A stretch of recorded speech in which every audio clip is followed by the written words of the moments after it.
Hey, welcome hockey fans. I'm Brad from Undrafted Hockey Fan. Today we're going to go over some NHL news, and I got a jersey. My wife got me the Shorzy jersey. Look at it. If you're not audio, you can go check it out on YouTube. I'm on Spotify, Apple, YouTube, all that stuff. So make sure if you're here, hit like, subscribe. I really appreciate it. We're going to hit some NHL news. But first off, let's go with a little bit of college hockey. We have a couple things that happen in college hockey, a little drama. Talk about some Oilers Kings who look like they're going to be fighting each other in the first round again. We just got a lot of stuff going on today, so stay tuned and jump in again. Hit like, subscribe, really appreciate it. Anyways, let's go over to Issac Howard. Who was the best player in college hockey this past year. He was nominated for the Hobey Baker Award, which is the award where you are the best, you're the MVP of college hockey, NCAA. In this case, Issac Howard's 21 years old, 26 goals, 52 points in 37 games with Michigan State in the NCAA. He was actually a first-round draft pick, 31st overall in 2022 with the Tampa Bay Lightning. And we're going to talk about a little drama with that in a second. Actually, let's jump right into it. It's very interesting because Issac Howard clearly played really well in this league, and he played very well. But the thing is that he didn't win. State did not make it to the Frozen Four. They did not make it as far as they wanted to in college. And there is this sentiment that the guys want to run it back. And a lot of guys, a lot of that happens sometimes with the guys. They want to run it back and everything. They want to be able to like try and go for it again. Now with Issac Howard, he was drafted in 2022, right? So you figure that's the 23 season has gone by, the 24 season has gone by, the 25 season has gone by, which means he's going into his senior year. And that means that at the end, he's deciding to go back to college. The Tampa Bay Lightning wanted him to come and play for him. They wanted him to sign his ELC. He said, no, I want to go back. Now, this has happened before with other prospects. We saw this with where guys graduate college and they're like, hey, I don't want to sign with a team that drafted me. And so we've seen this before. But it was Adam Fox.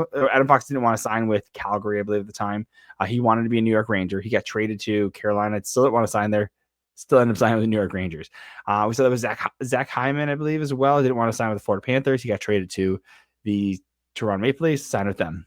So what happens is that Issac Howard, because he doesn't want to sign with the Tampa Bay Lightning and wants to go back for another year, this is a former first-round draft pick, a 31st overall in 2022. Tampa Bay Lightning want to get their assets for him if they can find a place that he wants to sign. It looks like he wants to go to free agency and sign. By the way, which he can go to free agency after next year and just sign, which means the Lightning just basically lose a guy, a first-round pick for nothing. So they're going to look to try and see if they can trade him and get some assets back for him.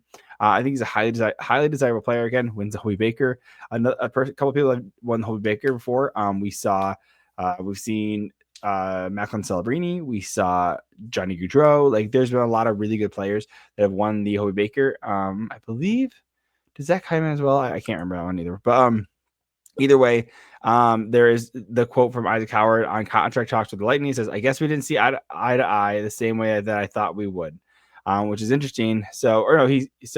He might try and sign as a free agent somewhere else at the end of next year. So we will see. But he wouldn't become a free agent.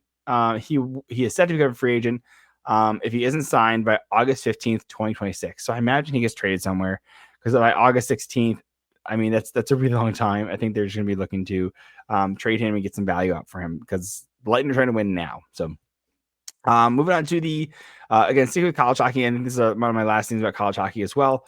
We have the Western Michigan, our first time national championships ever in college hockey, which is crazy because this is actually the first time they ever gone to the Frozen Four. You're like, holy smokes, this is the first time to be in the Frozen Four. That's amazing. And then you go to and they're like, oh my God, they win. They won. Oh, they beat BU, or they beat Denver. And so you're like, I forget who they beat. Either way, they win in the Frozen Four. So that's the semifinals, right? They go to the finals. They're in the Frozen Four finals for the first time ever in their ever. And then they go and they win the actual championship. And it's a really cool story, because Western Michigan doesn't get the same love as like a U of M or Michigan State, but who both teams, by the way, didn't go to the finals, right? Like, didn't go to the Frozen Four, which is like, that is the biggest deal in college hockey, is to go to the Frozen Four. So this is huge. I love to see that for the guys. Congratulations, Western Michigan. Again, being from the Detroit area. It's Michigan, baby. It's Michigan. That's why I got the Red Wings sign in the background. You can't see it. You can kind of see it. So yeah, we got so that they are national championships, so good for them. So real quick, we're gonna continue, and I'll go on to Red Wings. Talking about Red Wings and some eliminated teams. We have 3 eliminated teams. I'm gonna start off with 2 that are a little interesting. We'll go with the New York Rangers. New York Rangers will not be in the playoffs for the first time since 2021. They are only the 4th team in NHL history to go from winning the President's Trophy, so winning the President's Trophy with getting the most points in the NHL season, to missing the playoffs in the following season. Mind you, there's a ton of drama around them. They traded their captain, Trouba. They traded Barclay Goodrow over the summer. They were going to waive him anyways, but they waived him. He had a no move clause, so he couldn't be traded. So they waived him, and then San Jose picked him up. And then they had this huge drama with JT Miller. They pick up JT Miller. Vancouver's having that drama as well. They pick him up, and so now we see that the New York Rangers are missing the playoffs, and that is a tough look because NHL wants New York Rangers to win because they're really like the first or second most expensive team in the league. It's them and Toronto, basically. Them, Toronto, and honestly, no joke, LA, because it's LA, man, So also another elimination, we have the New York Islanders, which this one kind of makes more sense. This is their second time missing in the last 7 years. But we saw them do a hard sell. They sold on Brock Nelson at the deadline, getting a huge haul. And honestly doing a great job replenishing, getting a star, in my opinion, a really good prospect in Cal Ritchie. And they get a first round pick as well. They did really well in that trade. I'm surprised they didn't sell more. There was talks about them trading a couple more guys. I mean, they kept on to JG Pageau and stuff like that, but those are a couple of guys that they could end up getting. And lastly, we have the Detroit Red Wings are also eliminated. My Detroit Red Wings, I have a whole wall of Detroit Red Wings stuff. I'm from Detroit. I cover Detroit mostly. It is unsurprising. I had them missing the playoffs. I had them in the 5th spot, which ends up being 5th in the Atlantic, which ends up being taken by Montreal, who is going to the playoffs, which is congratulations to them. To me, I know a lot of people are down the Yzer plan. I am absolutely not. I am absolutely fully a head case.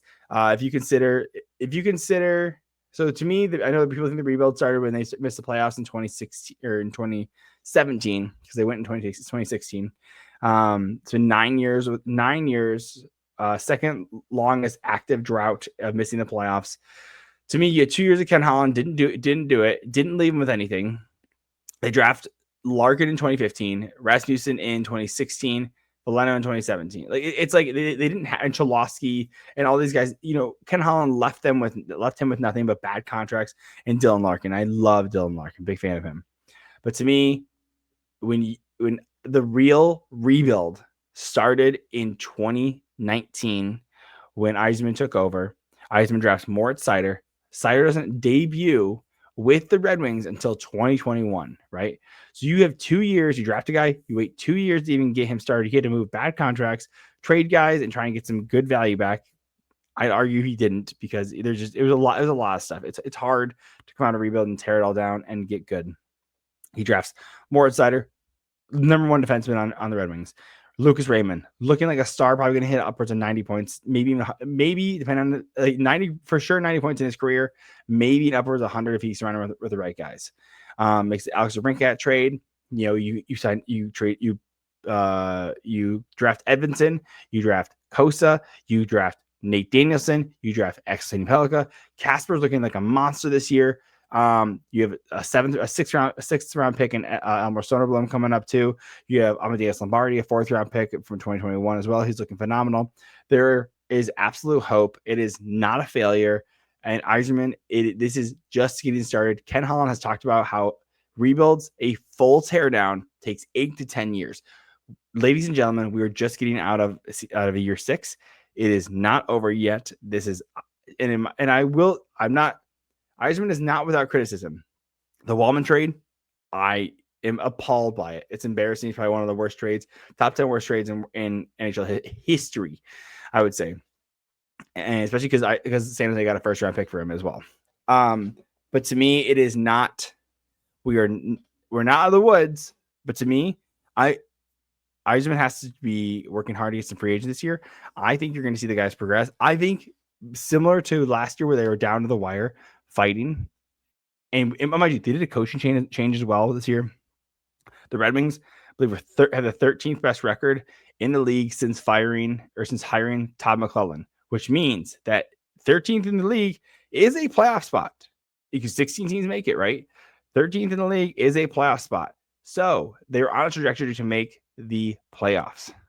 I know, and I'm very sure Larkin's hurt. We know Soderblom's hurt. They lost Kopp. They lost Petrie for about 32 games. Like a lot of hurt guys. It's not an excuse, but to me, I think next year they have a real chance of potentially making it or fighting really GD hard for it. Mind you, you have Senators are going to be good, even better. I think Senators are probably where they're at. I don't know how much better they get because I think we've seen their top. I think that was I don't know how much better they can get. I think their players are good. I just don't know how much of a ceiling they have. They have a good floor. I just don't know how much of a ceiling they have. Allmark really helped raise that floor. I think Montreal is going to be a real problem. I think they're only going to get better because they're young. They're even younger than the Senators, and they're even younger than the they're similar age to. I actually they're a little older than the Red Wings, right? They have guys that are, Gregg, Ridley Gregg, they have Stützle, same age as Raymond. They have Brady Chuck, who's a little younger than Larkin, but they have a lot of great guys there. I mean, you have Shabbat, you have Sanderson. They have a really good core. I think Montreal's looking phenomenal. I think they're going to be top of the division in no time. We might see Tampa Bay start to slip a little bit. But they're looking like a monster at the end of the season. Florida's hit or miss. They're starting to stumble at the end of the season. But to me, Red Wings could absolutely make it. They can absolutely make it. I'm so ready for this. I'm so excited for next season. It's gonna be a great freaking season. Can't wait. Just jump right into it. Just get me ready. I'm so ready for it already. So, I do want to. We'll do a quick break. We'll hit hit some DraftKings real quick, and then we will jump into the next part. We're talking about a little bit of Landeskog. He's back, baby. So stay tuned.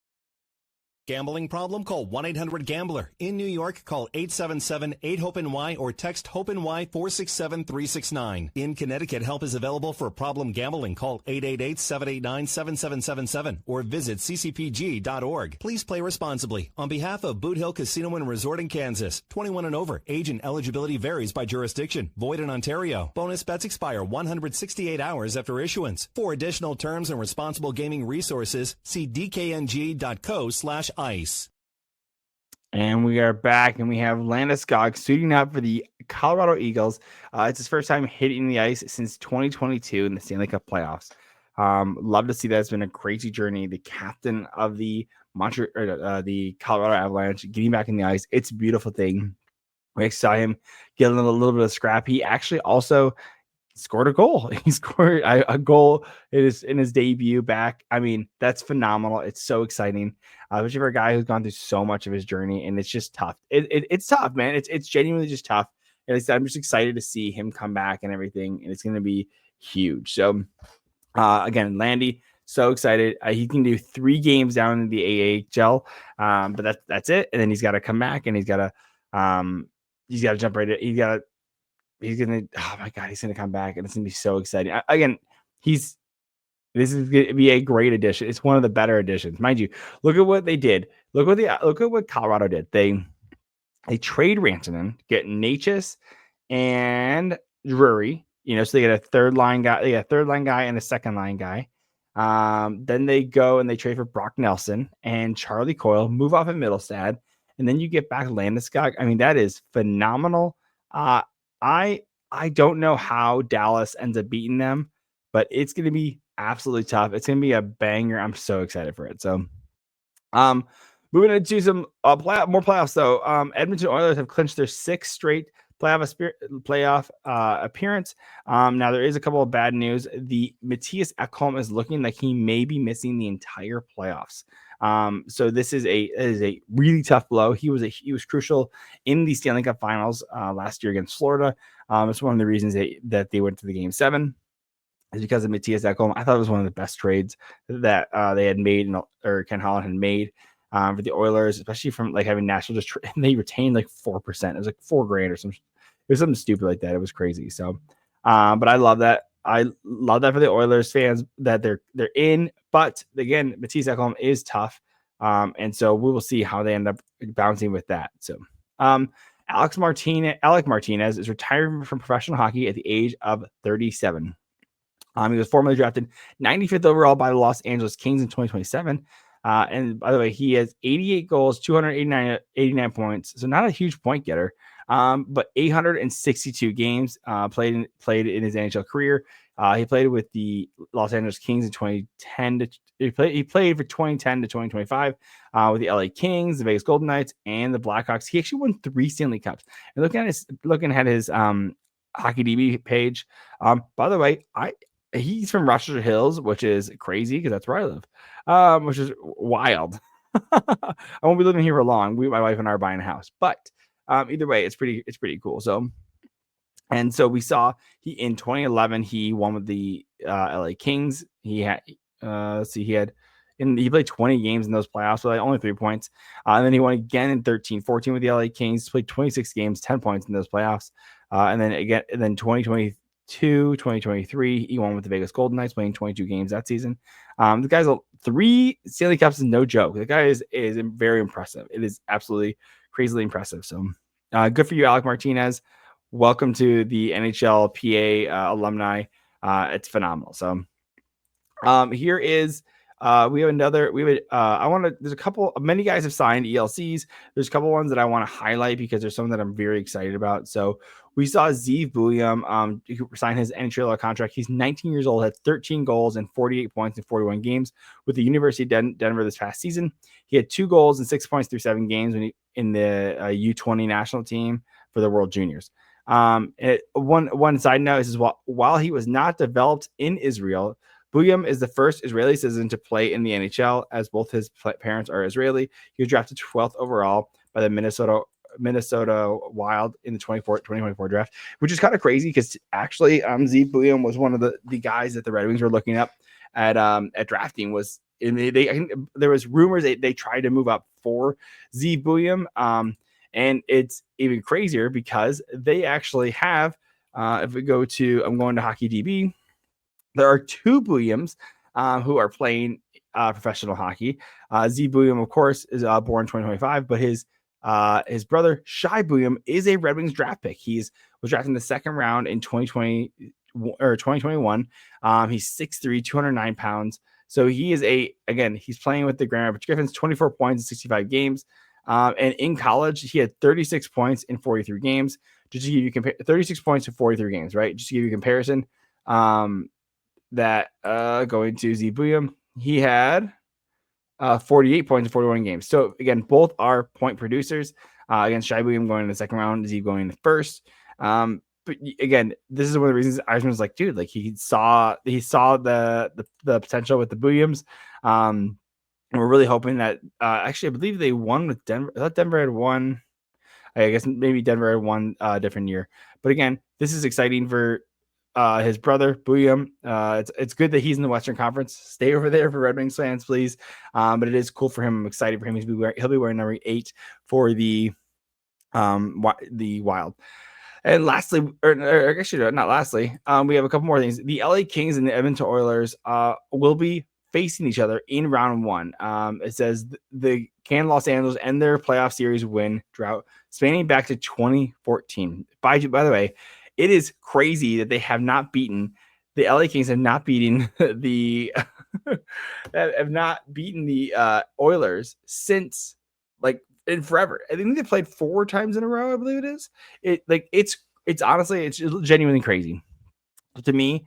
With the way the Oilers, if we look at their lineup right now, because their lines right now are because you had a couple of guys, you had a ton of guys out.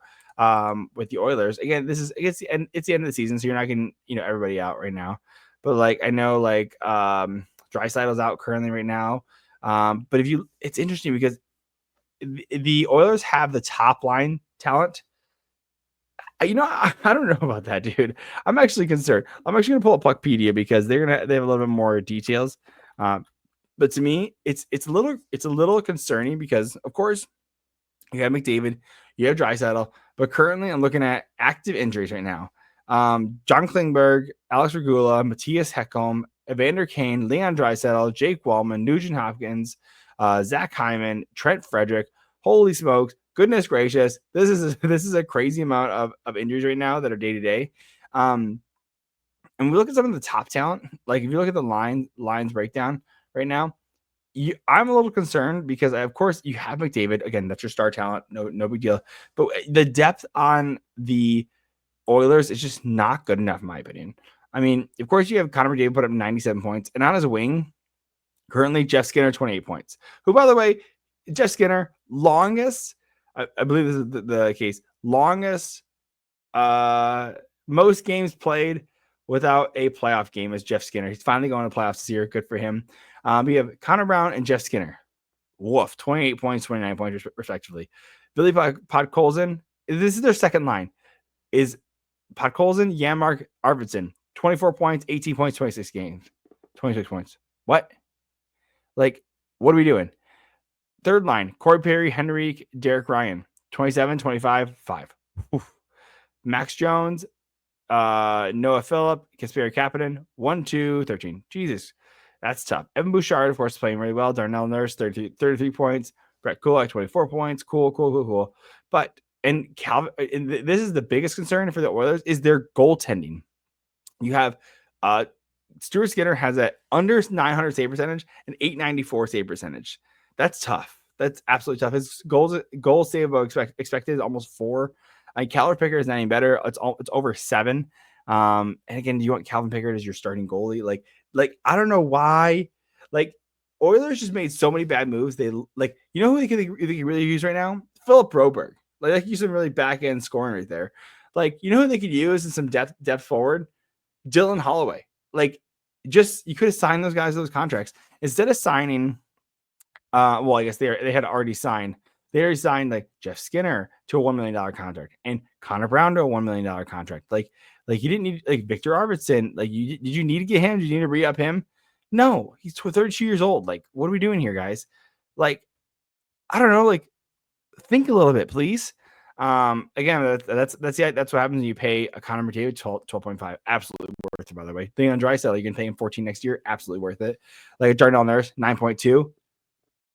Not worth it, but you're gonna have to pay Bouchard next year too. He's probably gonna get $10 million because I mean, you look at Chikrin's 26 and got $9 million for 8 years. Like Bouchard is 24 and a half. He'll be 25 this year. Like he's gonna get $10 million like easily. So I'm not confident in this lineup. But we'll see. I mean, I'm sure they'll be fine. It's the Oilers, dude. They have McDavid. You have McJesus.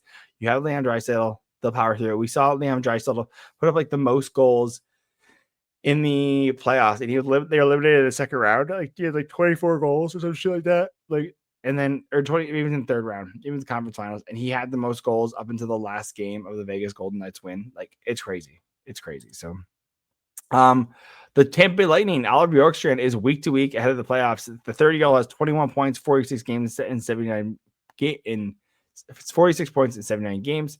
That is tough. That is a tough look. Again, the guy you just traded for. So I'm curious. Let me know what your thoughts are on that and how the Lightning are. And we're definitely going to be doing a playoff breakdown of what of how it's going to break down when the season ends. We still have a couple more games left, but again, this is exciting. I'm excited, boys and girls. This is going to be a great year. I'm ready. Let's go. Let's get fired up. And again, love you. Hit like, subscribe. Appreciate it. And I'll catch you next one. Bye.